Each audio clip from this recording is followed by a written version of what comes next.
여러분 안녕하세요. 나윤수 목사입니다. 오늘은 사도신경 14번째 시간으로서요. 거룩한 공, 교회를 믿는다는 내용에 대해서 함께 나눠보도록 하겠습니다. 거룩한 공, 교회에 대한 이야기를 본격적으로 나누기 전에 이 고백이 어디에 위치하고 있는지 우리가 다시 한번 살펴볼 필요가 있습니다.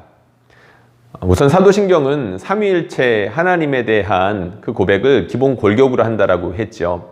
성부 하나님, 성자 하나님, 성령 하나님에 대한 각각의 고백을 구체화해 놓았습니다.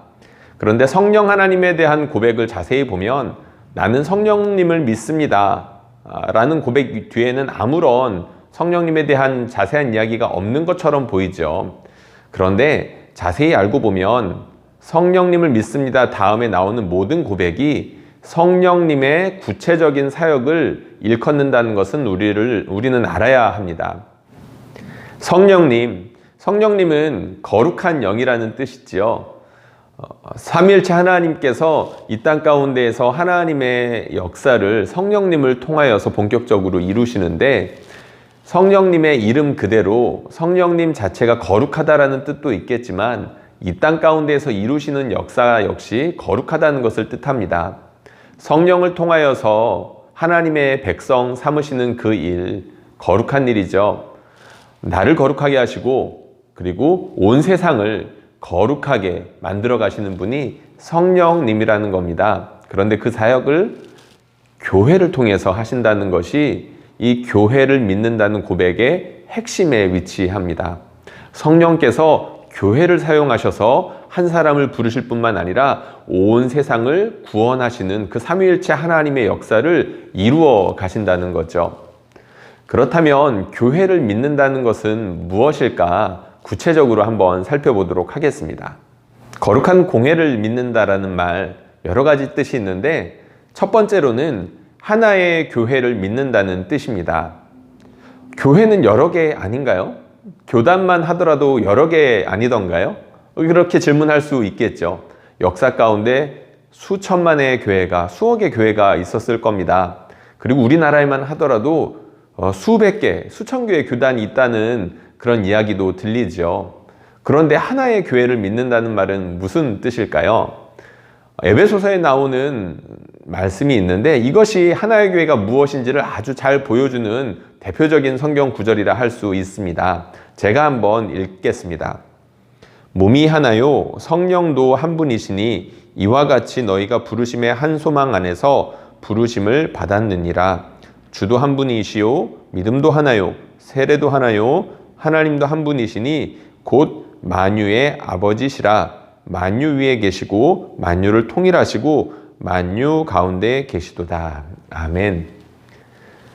짧은 구절 안에 하나라는 말씀이 참 많이 나옵니다. 사도 바울이 에베소 교회를 향하여서 교회가 어떤 곳인지를 설명하는 바로 대표적인 구절이라 할 수 있는데요. 교회가 하나라는 뜻은 바로 모든 교회들이 토대로 하고 있는 주님이 바로 한 분이시다라는 겁니다. 우리의 토대는 예수 그리스도이시고 그리스도의 말씀으로 인하여서 우리가 든든하게 서 있지 않겠습니까? 바로 그 토대가 하나라는 거죠. 우리를 불러주신 분도 주님이시고 우리와 함께 하시는 분도 주님이시며 우리를 통하여서 이 땅 가운데 구원의 역사를 베풀어 가시는 주님, 바로 그 토대가 되시는 주님 위에 교회가 있다는 겁니다. 바로 이 주님에 대한 고백을 함께 하고 있는 사람들, 우리가 사도신경을 배우고 있으니까요. 이 사도신경을 최소한의 이 고백이라도 하고 있는 이 사람들, 바로 하나의 교회라는 것이죠. 그리고 두 번째로는 거룩한 교회를 믿는다는 뜻을 가지고 있습니다. 우리가 거룩한 공교회화라고 할 때 거룩한이라는 말이 이미 들어가 있죠. 교회가 거룩하다는 겁니다. 그런데 여러분, 교회가 무엇이죠? 에클레시아라는 말을 들어보셨을 겁니다. 헬라어 단어이죠. 하나님께서 부르셨다는 겁니다. 하나님께 이 세상으로부터 부르심을 받은 사람들의 모임, 이것이 정확히 에클레시아를 뜻합니다. 교회 건물도 아니고 조직도 아니고요. 하나님께서 불러주신 사람들, 그게 바로 교회라는 거죠. 여기서 궁금증 하나가 생깁니다. 무엇이냐면 사람들을 생각하면 거룩함이라는 단어와 잘 어울리지 않는다는 겁니다. 우선 내가 거룩하지 않죠. 내 안을 들여다보면 거룩함이랑은 정말 거리가 멀다는 것을 스스로 알고 있습니다. 그럼 여러분은 또 어떨까요? 나를 생각해보고 다른 사람들을 생각해보면 거룩함이라는 말과 사람이라는 말이 과연 어울리기나 한 걸까? 이런 생각이 들지요. 고린도 교회가 그랬습니다. 여러분들 고린도전서, 고린도후서 읽어보셨죠? 그 편지에 보면 사도 바울이 아주 적나라하게 여러 가지 이야기들을 하는데 그 교회에 다니는 사람들 거룩하다라고 할 수 있었을까요? 그런데 사도 바울이 놀랍게도 편지를 쓰면서 이런 이야기를 합니다. 고린도에 있는 하나님의 교회 곧 그리스도 예수 안에서 거룩하여지고 성도라 부르심을 받은 자들과 또 각처에서 우리의 주 곧 그들과 우리의 주 되신 예수 그리스도의 이름을 부르는 모든 자들에게. 저 사람을 보면 거룩한 것 같지 않지만 저 사람을 불러주신 하나님께서 거룩하시며 비록 지금은 거룩하지 않고 온전치 못하지만 그 사람을 거룩하게 빚어가고 계시는 분이 거룩하시기 때문에 우리는 성도를 성도라고 부를 수 있는 것입니다. 교회를 이루고 있는 성도들 하나님께서 붙들어주고 계시기 때문에 거룩하다는 것이죠. 밑에 이런 말씀도 있습니다. 히브리서 2장 11절에 있는 말씀인데요.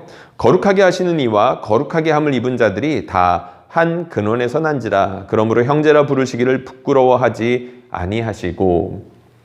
예수님께서 형편없어 보이는 저를 형제라고 부르신다고 합니다. 우리 예수님께서 형편없이 보이는 바로 저 사람도 형제라고 부르시기를 주저하지 않는다라고 하셨습니다. 서신서에 보면 저 사람이 누구냐? 그리스도께서 대신 피 흘려 죽으신 형제 아니냐라는 이야기를 하죠. 우리가 거룩한 것, 교회에 있는 성도들이 성도라 부를 수 있는 것은 바로 그들을 위하여 치러진 대가가 거룩하기 때문입니다. 거룩한 공회 혹은 거룩한 공교회를 믿는다는 말은 무슨 뜻일까요? 세 번째로 보편적인 교회를 믿습니다 라는 뜻을 가지고 있습니다. 여러분 사도신경에 보면 거룩한 공회화라고 되어 있습니다. 사실은 이 말은 공회가 무엇인지 읽는 사람으로 하여금 헷갈리게 하죠. 성경에 보면 사내들인 공회 혹은 공의회라고 나오고요. 교회 역사 가운데 보면 니케아 공회라든지 아니면 콘스탄티노플 공회라든지 교회의 대표들이 모여서 여러 가지를 논의했던 그런 회의체들이 있었습니다. 그런데 사도신경에서 말하는 이 공회는 그런 것을 뜻하는 것이 아니라 공교회, 다시 말해서 보편적인 교회를 믿는다는 것을 뜻합니다. 그러면 보편적이다라는 뜻은 무엇일까요?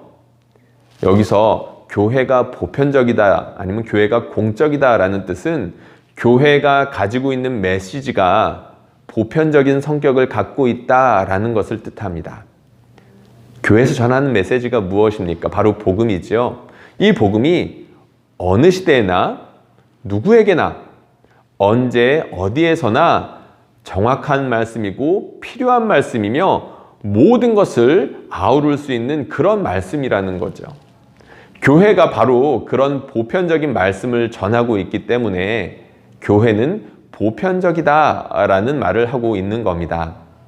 제가 여러 가지 성경 구절을 찾아보다가 보편적인 교회를 뜻하는 여러 성경 구절들 중에서 몇 가지를 한번 골라봤습니다. 그 중에 하나인 갈라디아서 말씀을 제가 읽어보겠습니다. 너희는 유대인이나 헬라인이나 종이나 자유인이나 남자나 여자나 다 그리스도 예수 안에서 하나이니라. 아멘. 복음 안에서 모든 사람들이 하나라는 겁니다.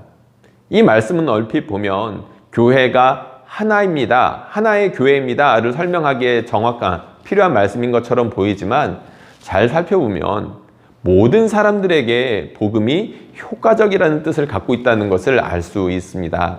복음에서 제외될 수 있는 사람은 없다는 겁니다.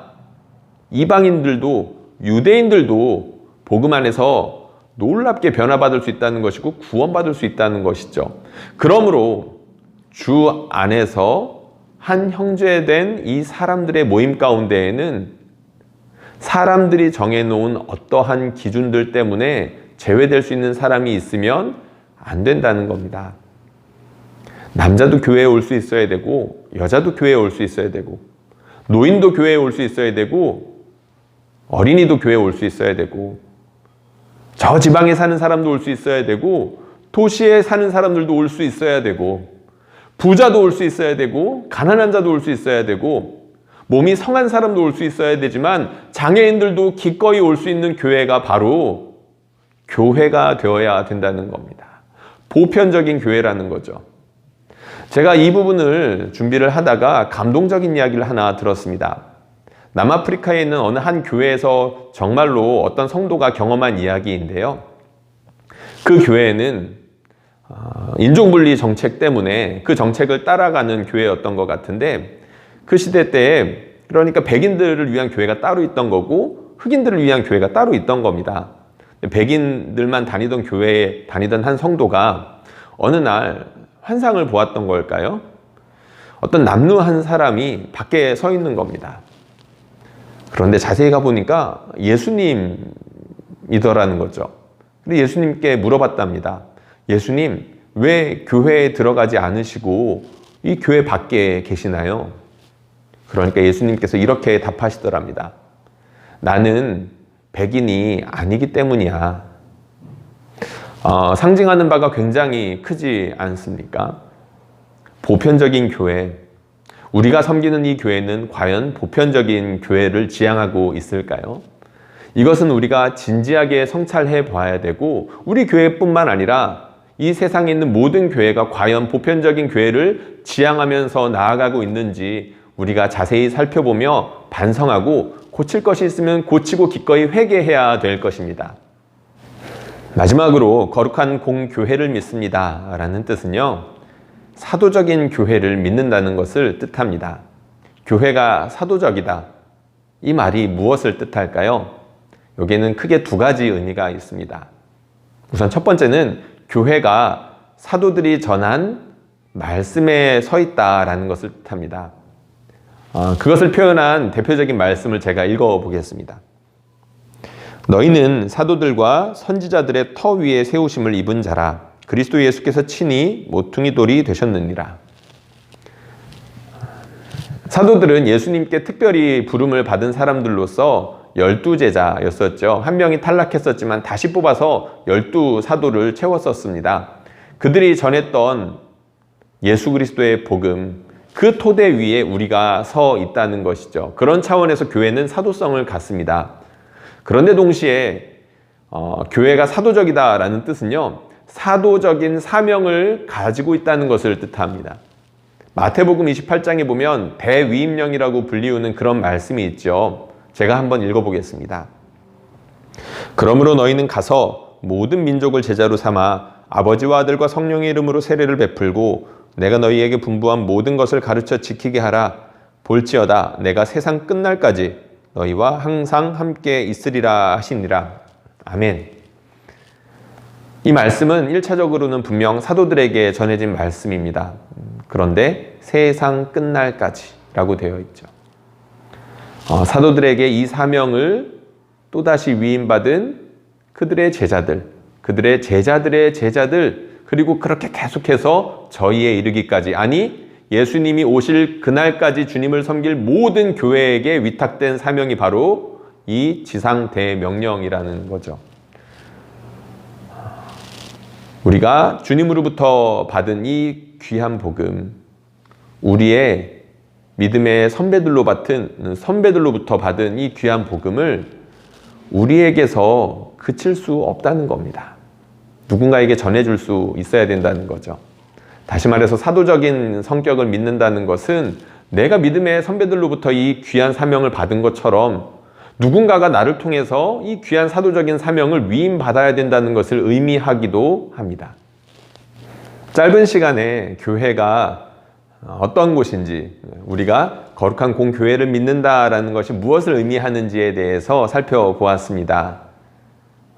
우리가 교회를 믿는다는 것, 거룩한 교회를 믿고 하나인 교회를 믿고 보편적인 교회를 믿고 사도적인 교회를 우리는 믿습니다.